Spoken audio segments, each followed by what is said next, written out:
Hey everyone, in today's quick tip, we're going to talk about flipping a skid steer, but then how you can right yourself. Check this out.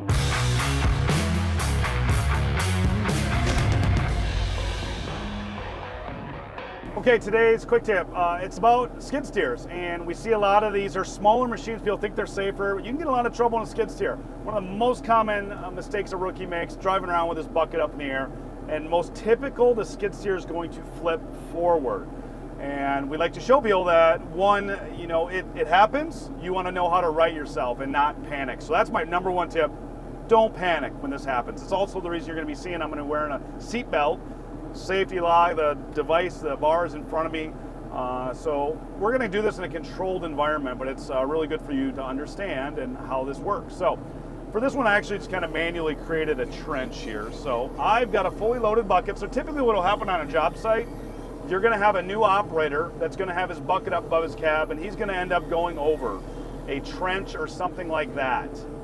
And typically, when he's up past the center point, this is where these machines are very unstable.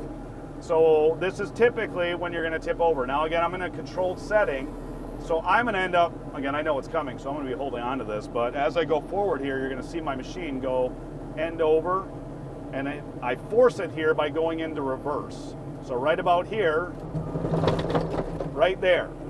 Now this typically is where an operator or someone that didn't mean for this to happen is going to panic. The number one thing, don't panic. Make sure you're all right. A lot of times people end up with their foot slammed on the throttle. You gotta remember, take your foot off. Calm down, look around, make sure you're fine. Once you realize you're fine, then you can right yourself. This is where you can use that machine to basically, the boom arm, to drop you back down. So you'll see as I push this, and I'm also trying to open that bucket because obviously all that material's not helping at all. So as I dump that,